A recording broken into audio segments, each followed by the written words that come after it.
Now, we're going to discuss naman the existence of A limits. So, to discuss the existence of A limits, we're going to use this definition. Okay, so this definition states that the limit of f of x as x approaches to c is equal to some value L. Okay, so if and only if, okay, so the limit of x, f of x, as x approaches to c from the left. Okay, so we're going to be critical here. Okay, so this symbol, yung negative symbol natin dito sa taas, indicating a direction. Okay, so a direction from the left. Okay, so ibig sabihin, we're going to use the value of c from the left. Okay, so lahat ng value bago dumating sa c or doon sa number na yon from the left, okay, is equal to some value L.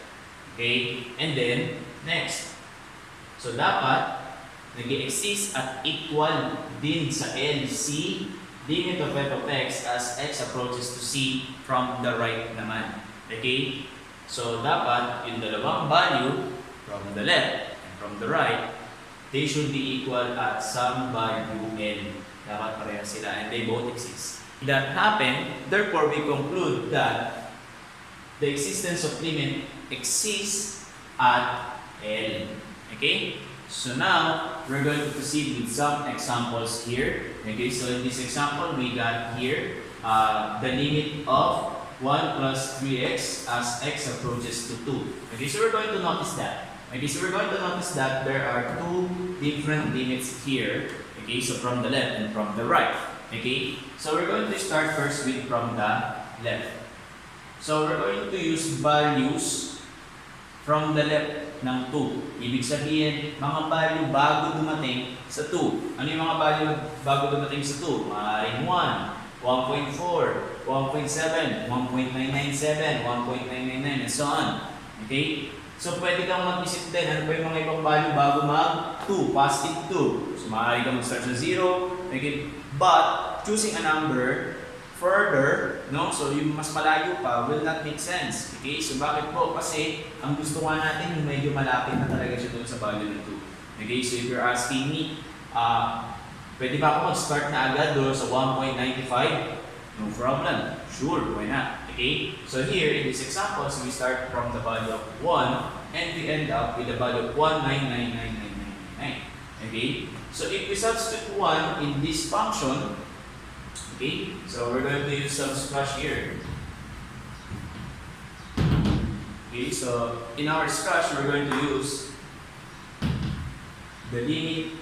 Okay, so we're going to substitute. Okay, so we're going to substitute the value of x in our function.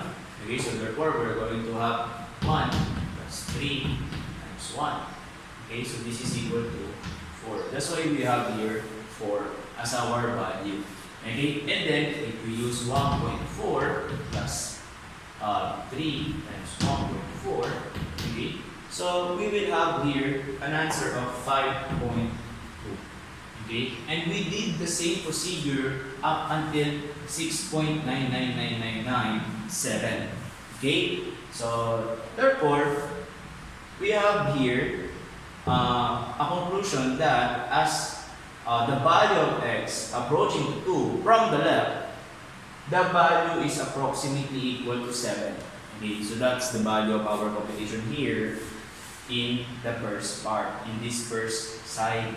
Okay, so now how about for the next side? Okay, so the limit of 1 plus 3x as x approaches to 2 from the right. Okay, so pag sinabi natin from the right, ito yung mga number na pagkatapos ng 2. Okay, so ano yung mga number na yun? So it could be 3, okay, so pwede 2.5, 2.1, 2.03, 2.0005, 2.000001. Okay, so there are a lot of numbers, okay, bago mag or pagkatapos ng 2. Okay, so if you are wondering, okay, so if you're wondering, sir, akala ko pagkatapos ng 2, 3 agad. Okay, so babaguhin natin siya ngayon. Okay? So, bakit po? Because between two numbers, between two rational numbers, there are infinitely many numbers between them. Okay, so that is a well-accepted fact from our algebra. So if we remember, okay, maraming number, there are infinitely many numbers between those two. Okay, so going back here, so nag-substitute tayo ng 3 dito sa f of x natin, so we come up with 10. So paano nangyari yun? Okay, so we have here some scratch again. So we're going to use here, okay, so this came from the left, so now we're going to use value from the right. Okay, so we have 1 plus 3 is equal to 10. And then 1 plus 2.5, or rather 3 times 2.5 is equal to 8.5. And the same procedure also is used for the rest of the values up until we have here 7.0023. So therefore we conclude here that as the value of x approaches to 2 from the right, okay, so we have an approximately have a limit which is equal to 7. Okay, so hindi natin siya masabing 7 talaga kasi nga siya ay sobra. Okay, at hindi siya pwede maging sakto because the moment na naging sakto siya, therefore we conclude that it is not existing. Okay, so that's the concept of the limits. Okay, so now, therefore, we conclude that. Okay, so therefore we conclude that the limit of 1 plus 3x as x approaches to 2 is equal to 7. Okay, so therefore the limit exists at 7. Now, for our second example, so we have here the limit of f of x as x approaches to 4, given a piecewise function of x plus 1 where x less than 4 and x minus 4 quantity square plus 3 where x is greater than or equal to 4. So now, gagamitin natin itong piecewise function na ito to determine the values of the left side and the right side of our limits. So now, let's look at the following sides. Okay, so here we have the limit of f of x as x approaches to 4 from the left. So since it has a negative sign value. And then next, so we have here the limit of f of x as x approaches to 4 from the right. Okay, so since it has a positive sign value. So now, let us use the piecewise to determine the left hand limit. Okay, so patulad pa rin ang ginagawa natin from our previous example. So we're going to use here a table to determine the value of the limits. Okay, so where x is the domain and f of x is our function. So, as what I told you earlier, pwede naman tayo pumili kahit anong number. Okay, as long as dapat yung pinakamalapit doon sa ating value ay hindi natin kakalimutan. Okay, so dito, sa limit natin from the left, gagamitin natin itong function ito. So ito ang gagamitin natin. Okay, so gagamitin natin ito dahil it has the inequality symbol for less than 4. And since we are looking for the values from the left of 4, okay, so which indicates na ang kailangan natin ay mga value na mas mababa sa 4. That's why we're going to use this one. Okay, so may palatandaan din tayo dyan. Okay, so since na left ang hinahanap natin, so titignan nyo kung saan nakaturo yung arrow. So since na yung arrowhead natin, less than ay nakaturo sa left, we're using the left value. Okay, so ganun lang siya. No? So since na left yung gagamitin natin or left yung hinahanap natin, okay, so tingin ka doon sa arrowhead ng ating inequality symbol. So gamitin mo yung nakaturo sa left. So since na left ang hinahanap natin, pupunit ko yun ang gagawin mo. Okay, so using that function, okay, so we're going to use series scratch. Okay, so we're going to use some values. So pwede tayo mag-isip. So pwede tayo mag-start from 3.7. Okay, so 3.8.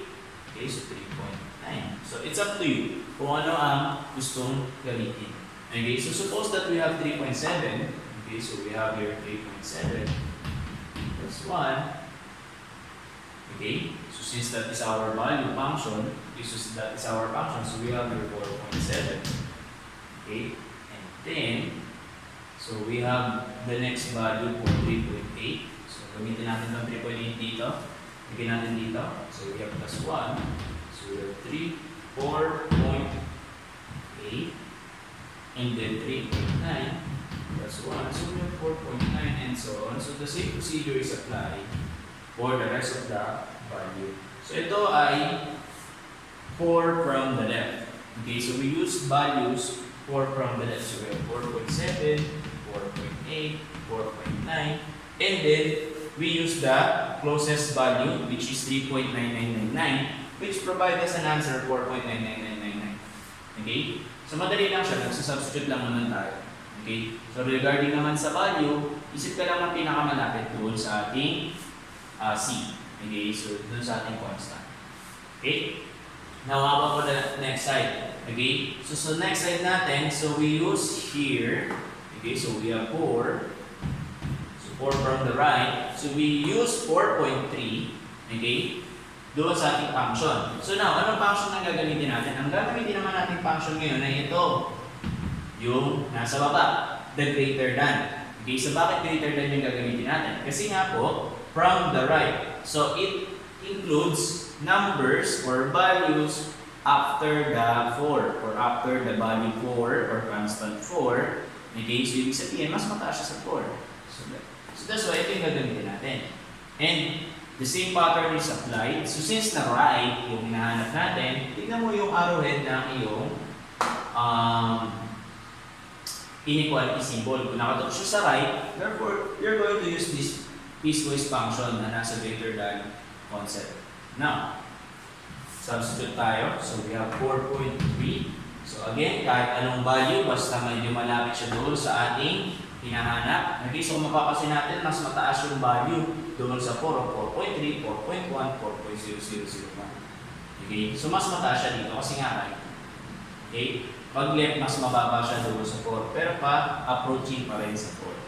Now, let's proceed with this one. Substitute tayo. Ano yung gagamitin natin? So 4.3 minus 4 squared plus 3. So, evaluating the value, so we will have the answer 3.09. Okay? So, next natin is 4.1 minus 4 squared plus 3.